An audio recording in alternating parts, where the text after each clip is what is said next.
Yes, people, Thursday, nearly the weekend, all that sort of business. Yeah. Today, how much are you willing to let the universe do its thing? I met yesterday a mate who I have not seen since we were 18. We played for England under 18s together at rugby, and we were roommates.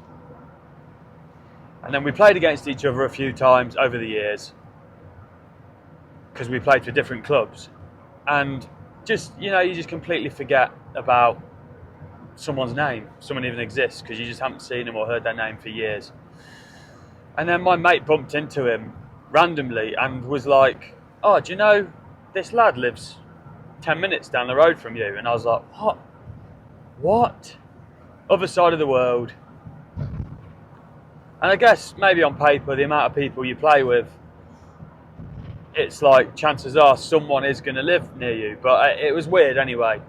And anyway, we managed to find each other's numbers, and then we went and had dinner last night. And the thing about rugby is you can be teammates 20 years ago, 30 years ago, and the minute you see each other again, it is exactly the same. There's a bond for some reason that is just there. I don't know what it is, and I don't know whether that's in other sports as well, or if that's just a friendship thing. But with rugby, I've found there's people I haven't seen for decades. And the minute you see them, it's like, oh yeah, I know this guy, even though he might have changed massively since I last seen him. So anyway, we met and we immediately just started talking about spiritual experiences, weirdly enough. And he had some fascinating things to tell me. I had some less fascinating things to explain to him. We're basically talking though about letting the universe sort of run its course, that we can plan all we want, we can try and do all we want, but ultimately what's going to happen is going to happen. And I wasn't necessarily agreeing that that is the fact, but it's got me thinking, how much are we really in control? Are we completely in control of our own lives and everything is controllable? Or are we just powerless over what will be? No one knows the answer to this. It's just a thought process that I'm like, yeah, that is strange, isn't it? And I think the temptation can be, and I think this comes from a lazy sort of frame of mind, I'll just let the universe run its course and do fuck all and just sort of potter along in life, do a job that is whatever, stay in the same house, stay in the same place, not try anything because that is the universe running its course. And that is what you shouldn't do, in my opinion. You need to continually push yourself. And I feel like that is when things happen to you that are like, wow, that's weird, that is strange. Was this meant to be? Nothing ever happens to me when I just do nothing, when I stay sort of in that comfort zone of just plodding. All the weird things that have ever happened to me in life have been by me stepping out of what my body and brain is telling me to stay at. No, let's try something else, let's see what happens. It's always resulted in gaining something. Maybe not physical gains, but spiritual gains, psychological gains, like strength within, strength in like life. So yeah, that is sort of a hybrid version of being a hippie, maybe, because hippies they let love guide the way. They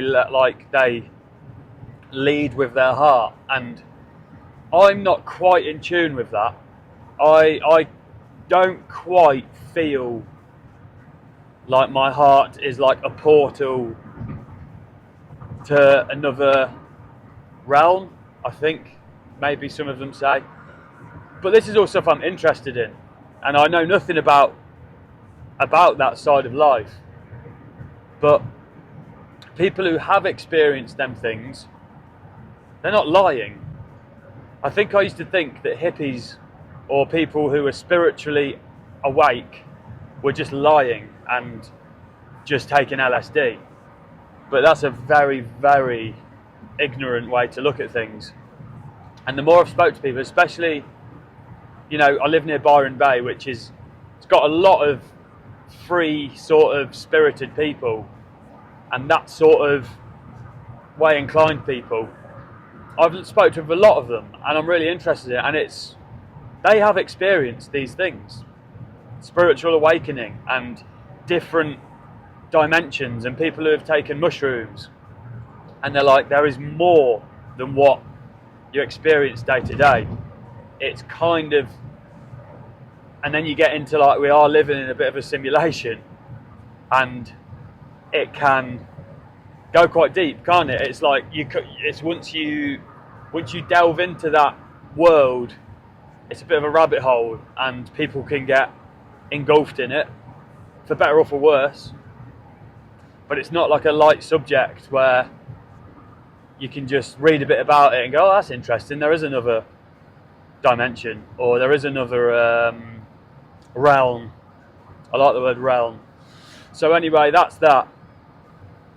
Song of the day, which will lead me on to another point, is Ty Segall and White Fence, a song called Time. And it's the first Ty Segall song I ever heard about 12 years ago, I think. I was like 22. And I liked it so much, I bought it on vinyl immediately. And the whole album is brilliant. It's a collaborative album. And apparently, at the start of the recording process, they were both going to do like 5 songs each.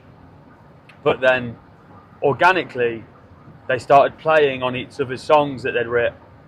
And then they ended up writing this song called Time together, which is by far the best song on the album. It's a lovely song.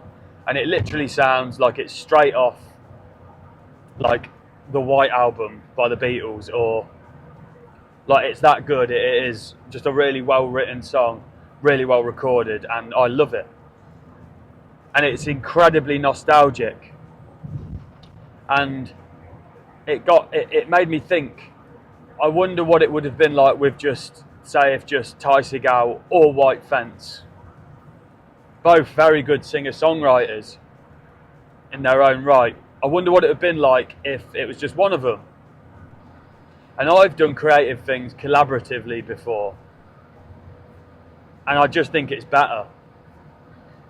But collaboration with creative things is only really successful if you can surrender the fact that all your ideas aren't good.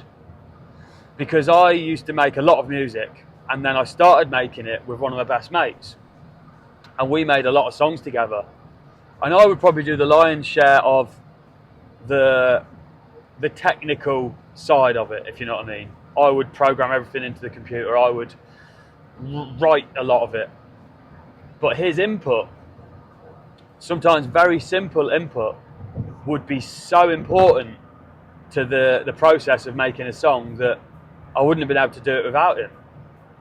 So, but I was only able to use his input by sort of letting my ego down a bit. And all them songs what we made, nothing overly successful. We did have like a bit of radio on airplay, and it did go well, and we did DJ and stuff, and it was great. But the songs that were good songs were only made possible by me sort of taking my own thoughts off the pedestal of like, these are good, and by letting someone else's thoughts into something you're doing.